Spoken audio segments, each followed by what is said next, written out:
If in fact he invades Ukraine, there will be severe consequences. Biden warns Russia not to invade Ukraine as the world watches. We have the details. A talent unlike any other, how music has changed one of our students on campus, coming up next. And I'm here in the STEM Commons to give you a sneak peek on the upcoming senior STEM projects. All this and more coming up on NHSTV live.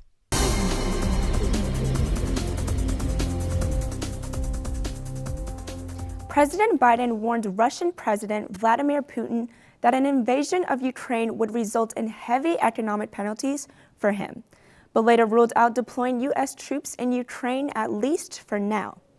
In a tense video conference between the two leaders, President Biden threatened the U.S. would impose unseen economic sanctions and send reinforcement to NATO's eastern flank if Russia decides to invade Ukraine. He later clarified, however, that sending U.S. troops to Ukraine is not in the cards right now. This comes as Russia continues to build up troops on the Ukrainian border. A Biden advisor later clarified the administration's warnings to Russia. I will look you in the eye and tell you, as President Biden looked President Putin in the eye and told him today, that things we did not do in 2014, we are prepared to do now. This is a developing story, and NHSTV will keep you up to date with any changes that occur. The STEM Academy trains students on all aspects of science, technology, math, and engineering. Now, NHSTV reporter Cole Richardson is out in the STEM hall with some seniors to see how their projects are going. How's it going, Cole? I'm doing great, Macy. Thanks. I'm here with Alyssa and Diego, and we're talking a little bit about their STEM projects. Now, what is a STEM project for most of the people who don't know in the school what it is? So the formal name for it is Engineering Design and Development. It's a year-end course. It's the fourth year of our STEM Academy. It's kind of our capstone. Essentially what we do is we have a team of 2 to 4 people, and we essentially have to find a problem that we see in the world today that isn't really solved and try and find a personal way to solve it. Other than that, we're pretty much given almost free reign as to what we really want to do, as long as we can justify that the project is worthy of solving. So it's not just like a project, like you guys are actually going out solving these problems and building it, correct? Yeah, we're building a prototype towards the end of the year, and then kind of hoping to launch it into an actual physical product. But we are trying to solve this as kind of our year end. We put our whole year into this. We do nothing else in that class for the rest of the year except for this project. So. All right, awesome. Well, let's hear from Alyssa. Alyssa, now that we know what the project, what are you doing for your project? So for my project, we're calling it the method meter. So this is basically going to be a detecting for drinks that have been spiked or roofied, and it's going to send notifications to this, of course, tester, and then send notifications to your phone to let you know what has been spiked in your drink. That's actually really cool. I know coming up to college, that's a pretty big deal, right? Like coming up, just making sure to stay safe. What about you, Diego? Basically, we're going for trying to solve what's the microplastic thing. Essentially, it's a big problem. No one really knows how bad the effects are, but it's going to become pretty bad. So we kind of want to be in the forefront of this. All the research is doing is pretty much brand new. We kind of want to be at the forefront of trying to limit the intake, and we're kind of focused on the straw for a water intake in a personal use setting. So that's kind of what we want to focus on. All right, well, that's awesome. I'm glad, and I can't wait to see what comes up with this future project. Make sure you tune into future shows to figure out more about this project, or Instagram. We're going to be reposting STEM stuff. We're going to go back to studio, and thank you, guys. Back to you, Macy. Thanks, Cole. We look forward to seeing everyone's individual projects. Speaking of science, the Rocket Club is shooting for the stars. What's happening, Kaylee? Another group at our school is finding their own way to launch their creative ways. The Northwest Rocket Club meets every Wednesday after school, pouring countless hours into their rockets, which launch each month leading up to a final launch that happens in the springtime. From laser cutters to bandsaws to mixing epoxy, these dedicated STEM students work hard to build their model rockets. So for the Rocket Club, we are working on our tart competition currently, and so that is getting 2 eggs to 850 feet and back to the ground safely within 41 to 43 seconds.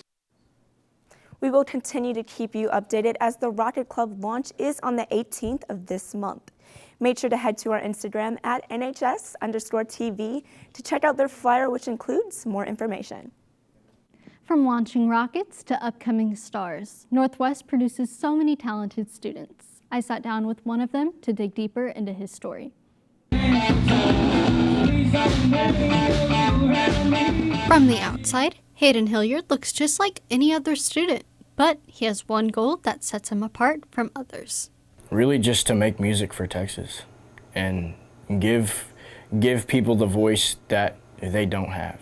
Hayden's life hasn't always been easy, but he says music has aided in his journey. I don't want to say technically music saved my life, pretty much.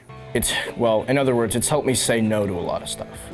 And it's helped me really stay level and stay mature and just, be the best version of myself that I can be. However, there is a factor behind Hayden's music driving him to succeed. If it wasn't for God, I wouldn't be able to do anything I'm doing. I mean, he really just kind of pulled me out of a spot last year. I was just hanging around not so great people. God said, move, and I moved, and then my whole life changed. Finding the right people may not have been a walk in the park, but Hayden has found a band willing to put in the hours. You just have to find somebody that is willing to learn the parts, someone that can, work. Like my guys, they work so hard for me, and I really appreciate that. And I work hard for them, and we just, we push each other's limits, because when our fingers are hurting and we're tired and we're sweating and we're about to give up, we're like, no, we got one more run. Hayden says while the work ethic is needed, so is the vision. Everyone's told me like, oh, you're gonna make it, but there's also a possibility that it won't happen. It's kind of like spirituality in a sense. If you believe in something, if you believe in higher power, for example, then you're gonna have to believe it even when you don't see it. And I solely believe that, I'm gonna work and ride it until the wheels fall off, whether I make it or not. What started as a hobby has evolved to a way for a young artist to tell his thoughts and struggles. For NHSTV, this has been Macy Cuthbertson. Thank you.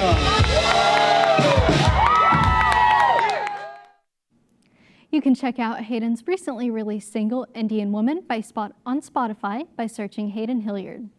Also, if you are interested in watching Hayden's full interview, you can check it out on our website at nhstvnews.nisttx.org.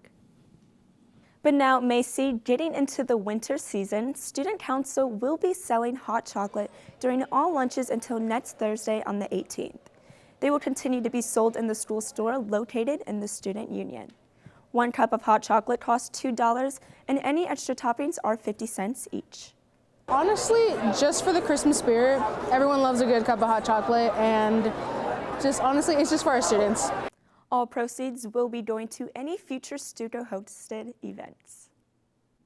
The ability to hear is often taken for granted.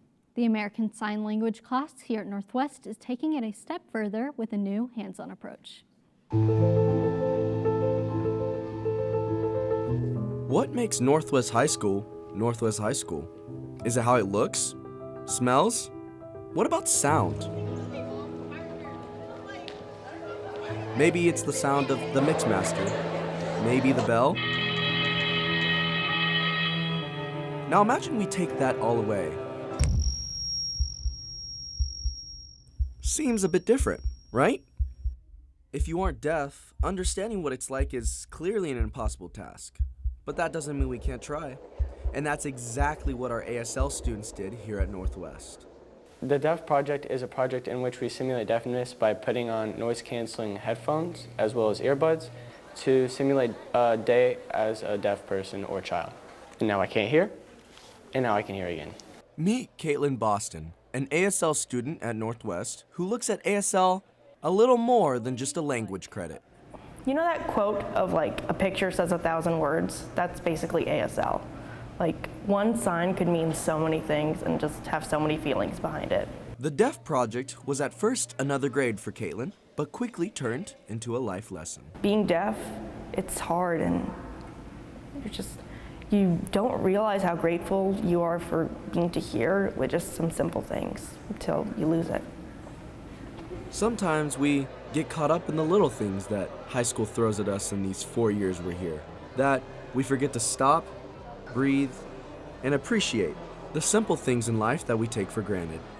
With NHSTV, this has been Cole Richardson. I can't even imagine what it would be like to not hear anything. Major props to the students that actually did the experiment. And when there's something strange going on in your neighborhood, who do you call? We find out tomorrow. And Santa's giving out presents on Main Street? Make sure you tune into tomorrow's show to find out. This has been NHSTV Live.